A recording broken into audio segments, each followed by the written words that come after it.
I want to talk to you about the future. I say this because if there is one message I want you to take away with you tonight, it is that the GSD is here for you and for Gibraltar. At the general elections last year, you elected me and the rest of my colleagues into Parliament. You have entrusted us with being your opposition. I am genuinely excited, grateful and humbled at having been given this opportunity to serve Gibraltar. As a party, we take our responsibilities in opposition as seriously as those we had in government. Our job is to hold the government to account.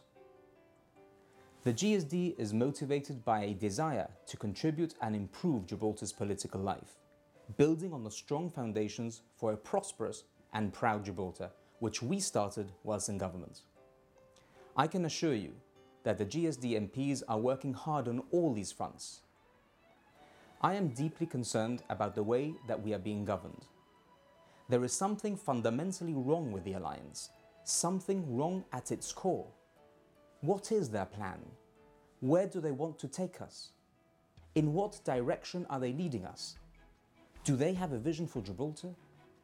They keep referring to their manifesto. But what does that document represent? Nothing more than a list of goodies for almost every interest group and sector of our society imaginable.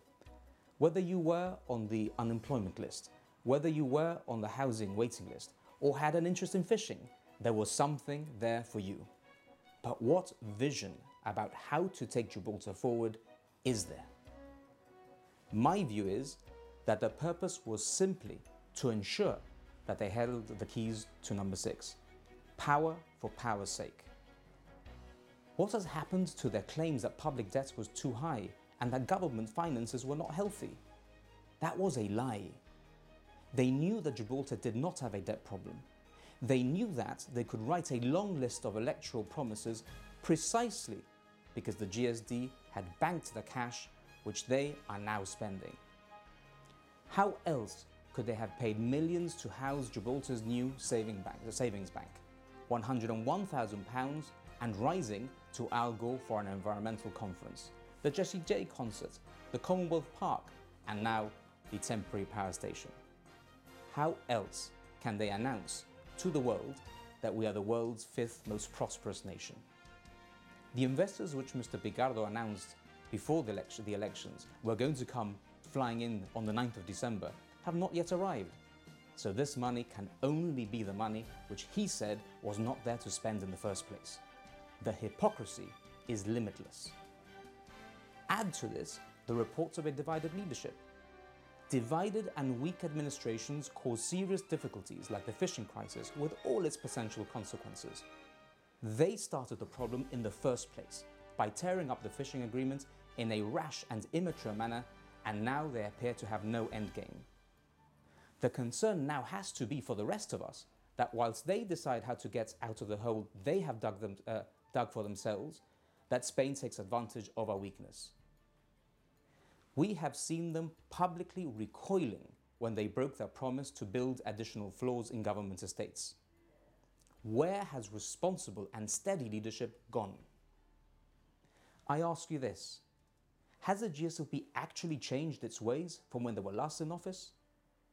I have already spoken openly both in Parliament and outside about the signs and reports we have seen of political meddling in the affairs of the Gibraltar Bus Company, which covers one of my areas of responsibility. They promised you something different this time round, and all we are getting is more of the same old GSLP. This government must be the first in any democracy which sees its role as holding the opposition to account instead of leading from the front. They are intent on rubbishing our good record without offering an alternative of their own. This cannot be right. This is not what responsible government is about, and it is not what we deserve. There is a very real risk that the positive legacy which the GSD left could be squandered and lost. As the GSLP's honeymoon period nears its end, I ask you to keep an eye out for broken promises. Keep an eye out for political meddling. Keep an eye out for the tug of war between Mr. Picardo and Mr. Bossino. We are ready at all times to form your next government. My aspirations are that Gibraltar should continue to prosper as it did during the time that Peter Caruana was in office. That Gibraltarians should feel proud of what we are and how we go about the business of taking Gibraltar forward with vision and optimism. That is the truly Gibraltarian way. That is the GSD way. And that is what I will work very hard to achieve. We, as your opposition, have another obligation, which is to find a different way of doing things.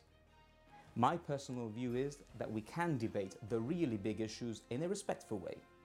We can and should find ways of entering into dialogue and consensus with our opponents whenever possible. We can and should reduce the political temperature. It is good for our community, and it is the best way to exploit and build upon the GSD legacy. I take this opportunity to wish you and your families a very Merry Christmas and a happy and prosperous 2013. Thank you for watching.